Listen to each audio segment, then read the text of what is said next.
Watching India at G20 on the show today, we will take you through the takeaways from day 2 of the second development working group meeting in Kerala, which is focusing on narrowing the development gap between now and 2030 on the 17 sustainable development goals, including on climate action and gender equality. We will bring to you voices and ground reports from Kumarakom in Kerala. I'm Munmun Bhattacharya. Let's get started with the top stories. Day 2 of the second development working group meeting in Kerala's Kumarakom focuses on transformative transitions through leveraging data for development, women-led development and just green transitions.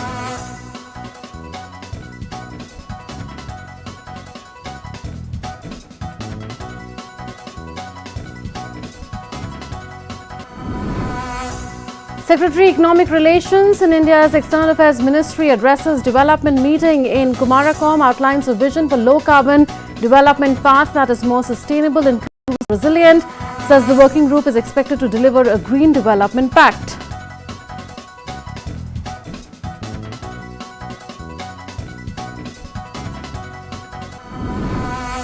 In an exclusive conversation with DD India, co-chair of G20 Development Working Group, Enam Gambhir, says India, as G20 president, aims to come up with a capacity-building network to help developing nations build capacity in using data for development. Says India wants an enabling global environment that can help developing nations fulfill their growth needs amid the climate crisis.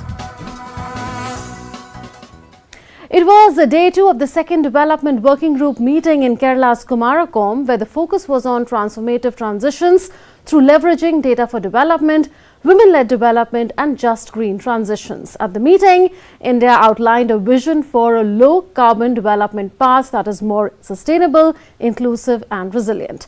DD India correspondent Shama Mishra reports from Kumarakom.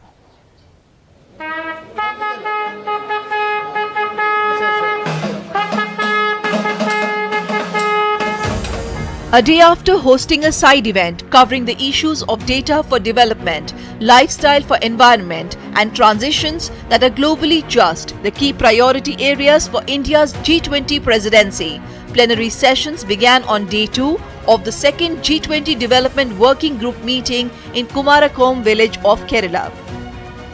The inaugural address was by Secretary Economic Relations in the Ministry of External Affairs, Damu Ravi, who explained that the role of the working group is paramount for materializing a green development vision for the world, as it is expected to result in a Green Development Pact. He emphasized on the urgent need for taking strong measures to support developing countries with the necessary affordable financing, technology transfer and capacity building to accelerate progress on SDGs. To work on a low-carbon development path and sustainable and inclusive resilience is important, and this requires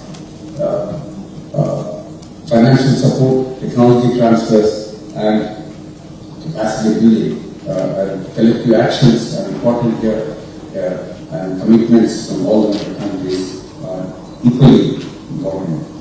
The development working group should guide on this path so that the member countries and their policies are also able to adopt some of the actionable items that comes out of your deliberations.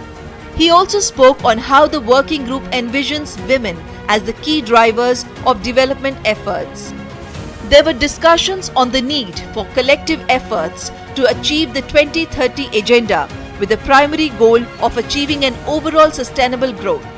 Delegates also addressed the need for an ecosystem which can promote green transitions that are globally just. The Development Working Group focuses its work on narrowing the development gap and aims to act as the coordinating body and policy resource for sustainable development across G20. With inputs from Shama Mishra, Bureau Report, DD India. DD India correspondent in Kumarakom, Shama Mishra, spoke to the co-chair of the Development Working Group and G20 Joint Secretary Enam Gambhir on how the working group aims to help developing nations in building capacity for using data for development, and how India also aims for an enabling global environment that can fulfill the growth needs of developing nations amid the climate crisis. Take a listen. It's the second day of the Development Working Group today, and we have the co-chair of India's Development Working Group, Inam Gambhir. Hi ma'am, welcome to DD India. So it's the second actual day of the action. Three important topics. How has the deliberation, how is it going? Thank you for this question and for your interest. It has been really very supportive of the countries of G20 for the discussions that we've had so far, especially on issue of data for development, where we are really talking about how the G20 needs to give direction to the capacity building of developing countries and use that capacity building for better policies on issues like women's health, like just transitions, and to do it in a manner that actually creates a confidence in developing countries in participating some of these discussions, in the global community. So we have an ambitious plan. We want to come up with a capacity building network, and we will be seeking funding for that, and also make it a big sort of network of agencies which will be coming together to do this capacity building. The second, of course, is the women-led development. That is an extremely important priority for us, and it's a very important narrative, because the way we are projecting this is that we are going beyond women empowerment. We are basically talking about the fact that women have to be leaders of not only their development, their issues, but at the same time issues that are important for the global community. And we feel that with that happening, if women will be coming in the leadership, the solutions will be indeed different but better. So I think this is something that is also a very important priority for us, and we have received a lot of support from all the countries for this, so very happy about that. The other issue that we're going to be discussing now is the just green transitions. And this is also, I think, very fundamental for developing countries, because the developing countries are indeed going to embark on this path of a low carbon future. And I think it's very important to say that never before in the history of the world has a country developed, grown, and at the same time decarbonized. That has never happened. I think India might be the first country to do that, because the international enabling environment in the past did not support decarbonization. It supported and in some ways even promoted the way GDP is structured, growth at any cost, and most importantly at the cost of environment.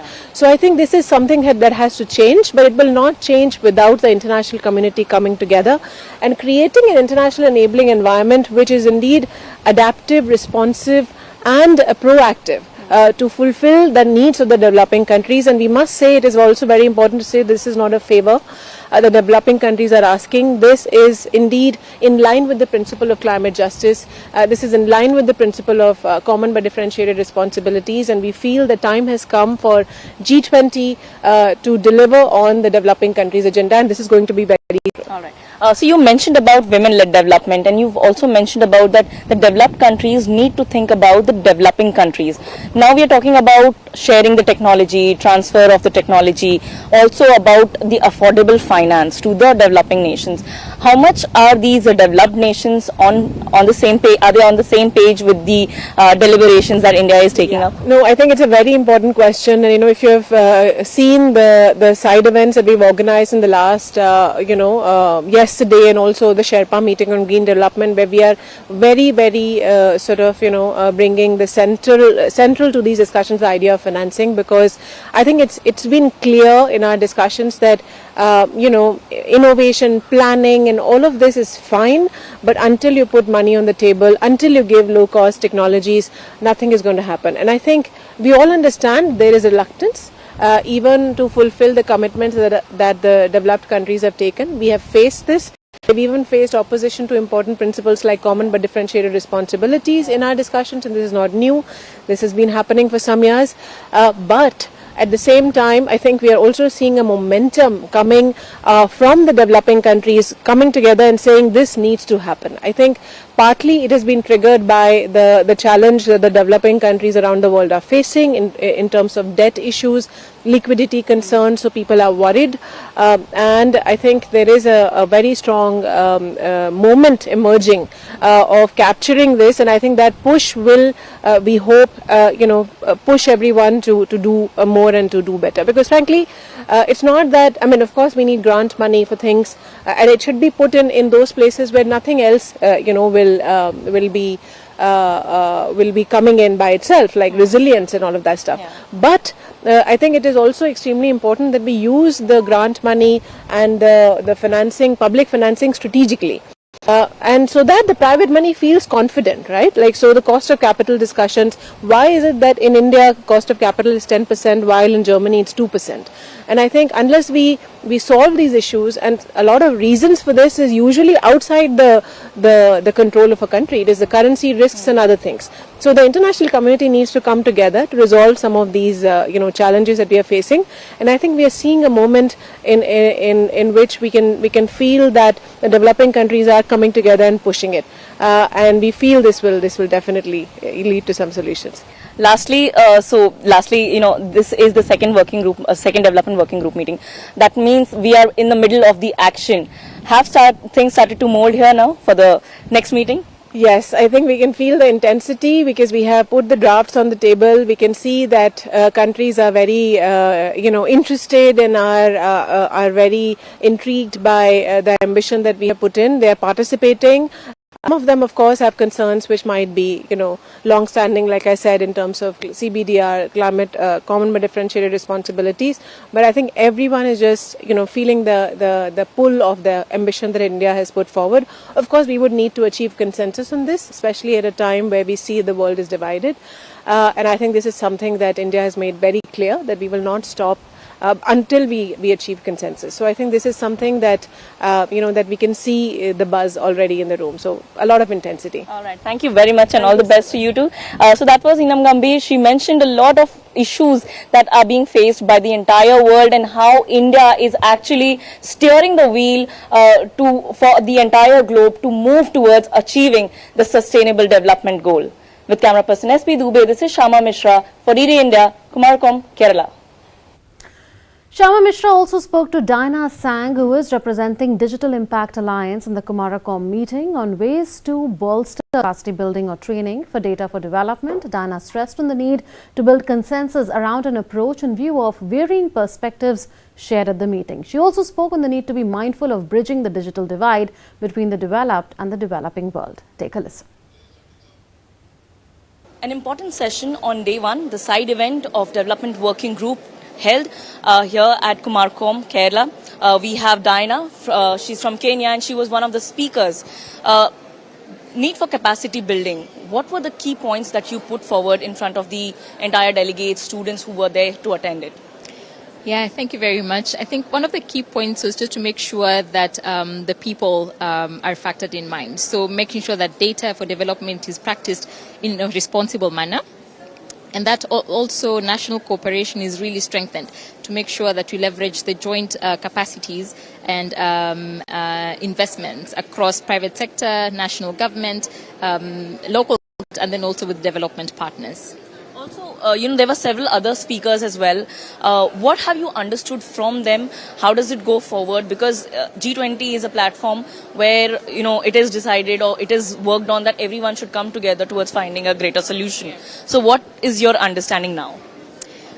I think what it has really, I've come to appreciate now is just the different voices in the room and the different perspectives from very different sectors. So the private sector perspective, international and civil society perspective, and really the need to build consensus around an approach. We are talking about capacity building and we are talking about data for development.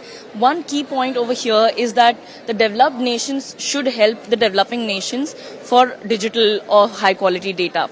How do you see, this transaction going currently, and where do the developing nations stand? I think there has been a lot of progress around the issue around data for development in developing nations.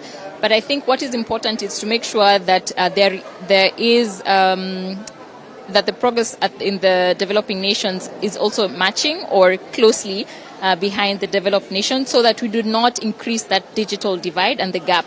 Lastly, how is India's presidency? How is India's hospitality?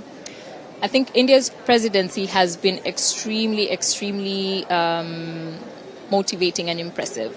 I think the level of commitment that we see and the drive and the passion behind the whole digital agenda, the digital public infrastructure, I think has been really impressive, and it really shows what a government can do if there is that political will and really strong championship from all levels of government, but really driven from the top.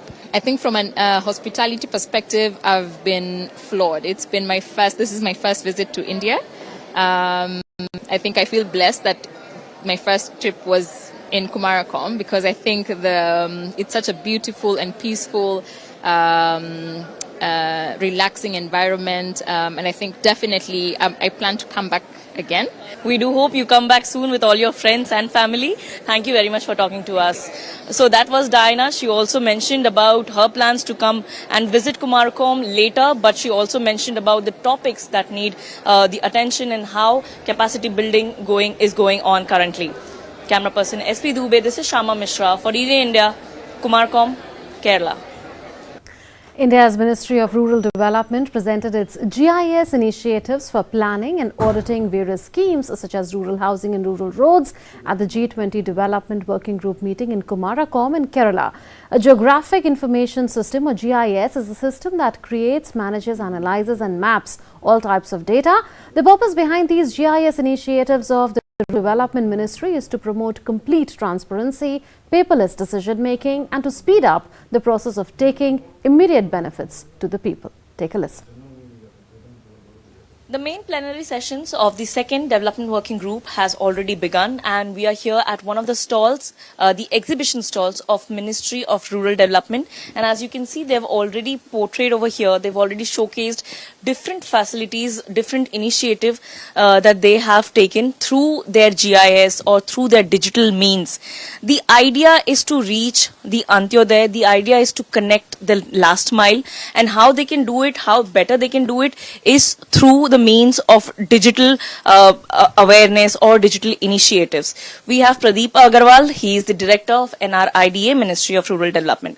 Sir, could you explain a little about what all initiatives and events that you've put over here? We have put in this exhibition as guided to us by our Honorable Minister Shri Giriraj Singh Ji, who is very tech savvy in terms of using the technology for the sustainable development, and our Additional Secretary and Director General Dr. Ashish Kumar Goyal and Secretary Mr. Shailesh Kumar Singh.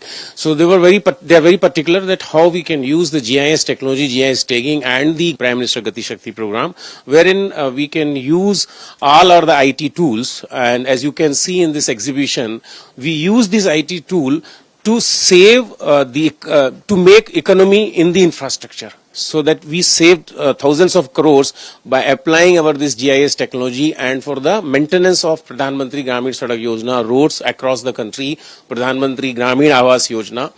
So all these schemes are being closely monitored through our online system, which is in time, and then even the citizen can participate. Like for example, we have developed this utility called eMarg, where the maintenance of the roads in the rural areas are measured in terms of their performance, not in terms of the repair what has been done. The road, how it is performing. We give marks to the road, and then accordingly the payment is made to the contractor who is maintaining, and now the citizen can also access. So through this exhibition, as you can see, that the Prime Minister PMGSY scheme of PMGSY 3, wherein the government has mandated us to make 1,25,000 kilometers of road across the country, and the main challenge is to have the sustainable development, the new technology in the construction, and the selection of road, which is very, very important. So through all these our IT means, we select the road, and sitting at the headquarters, we can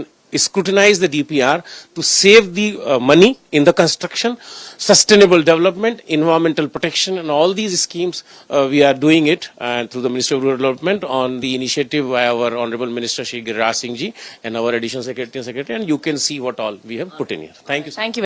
So, as he has already mentioned that it is about sustainable development. Likewise, the second development working group is also working towards achieving the sustainable development goal and towards inclusive development. So, clearly, digital means and digital initiatives are actually working for the Antyodaya and also to connect people in the rural areas through Gram Sadak Yojana, Pradhan Mantri Gram Sadak Yojana, and also Pradhan Mantri Awas Yojana.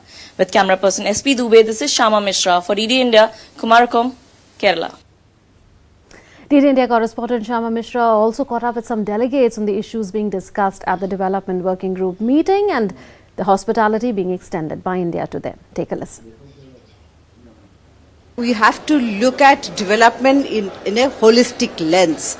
We can't think of leaving one and then achieving other. Environmental transformation and green and just transformation also needs huge investment. We are seeing that at the global level, the financial architecture is designed in such a way that more funds are flowing to the mitigation work and less is for adaptation. However, for the developing and least developed countries, adaptation funds are more important.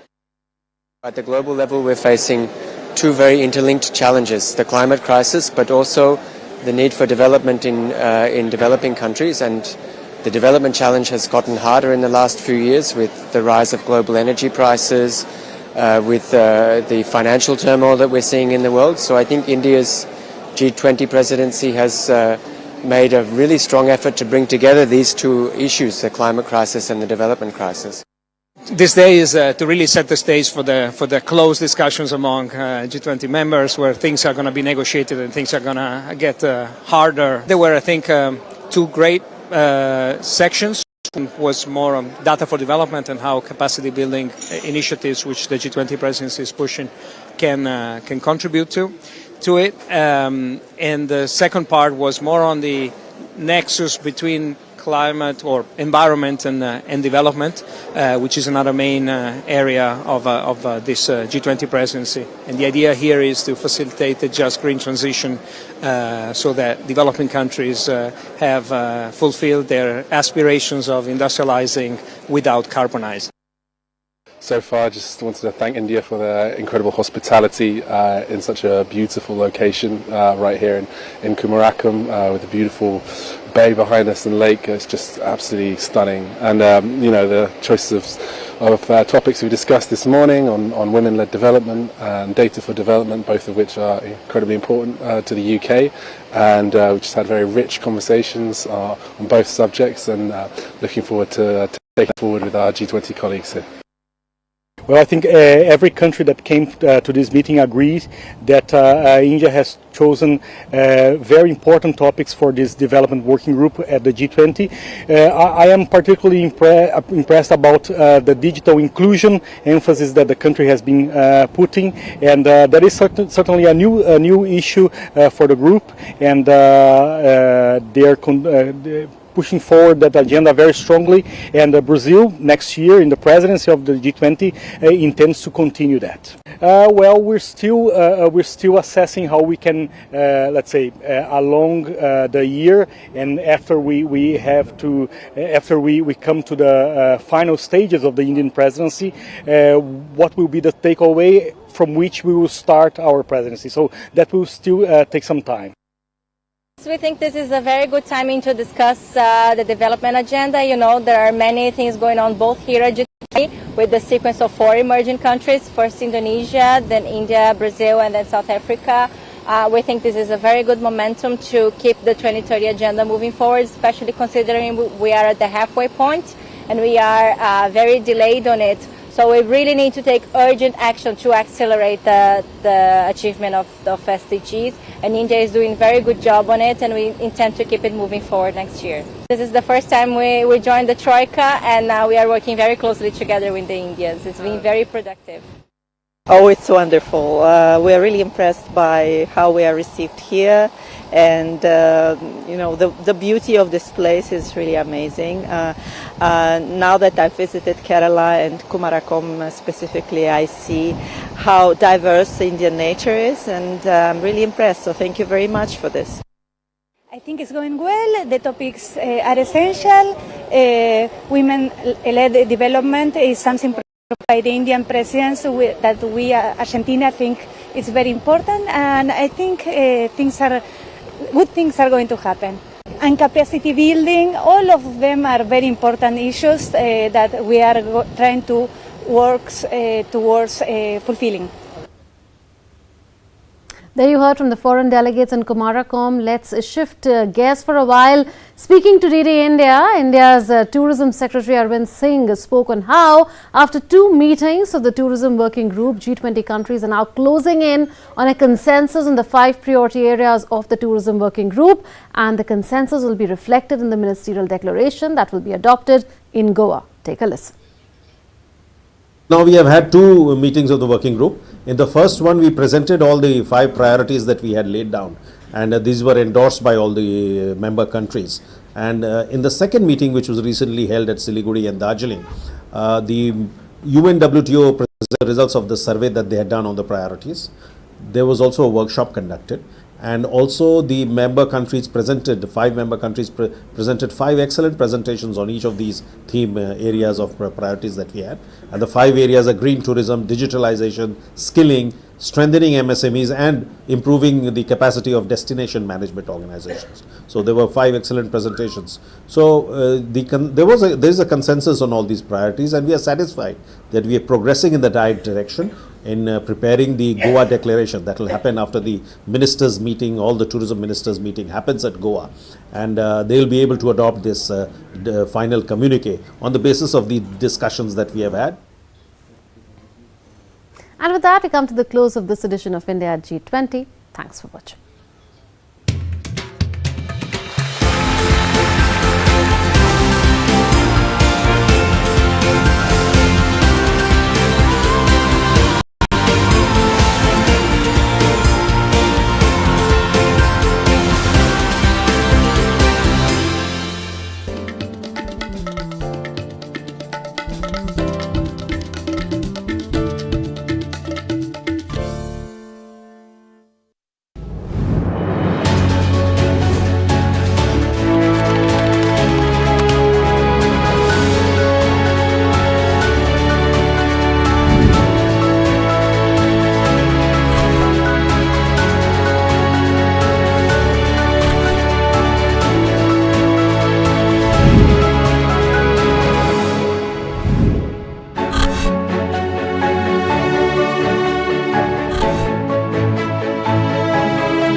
Get in-depth analysis of the important news of the day. Spotlight on day's newsmakers. Expert comments to dissect the news. Get the finer points of the matter. Watch Dateline 5 p.m. on weekdays on DD India.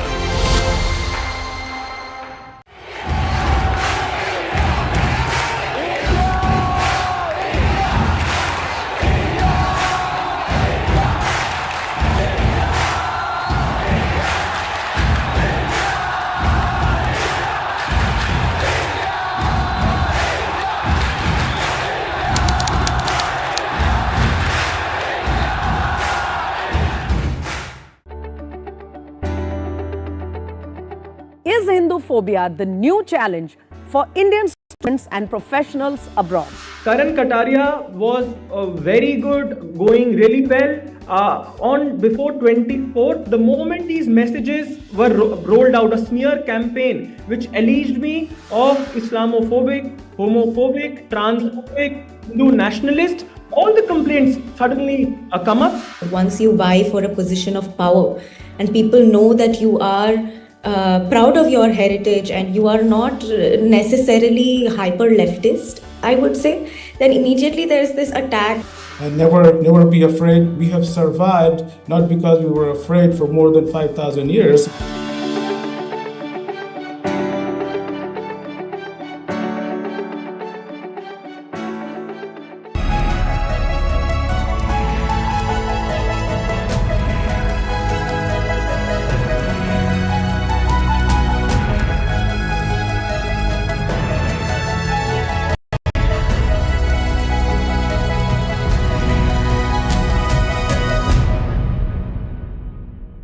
Hello and welcome to yet another episode of Virtual Encounters. I'm Abhishek Mahajan.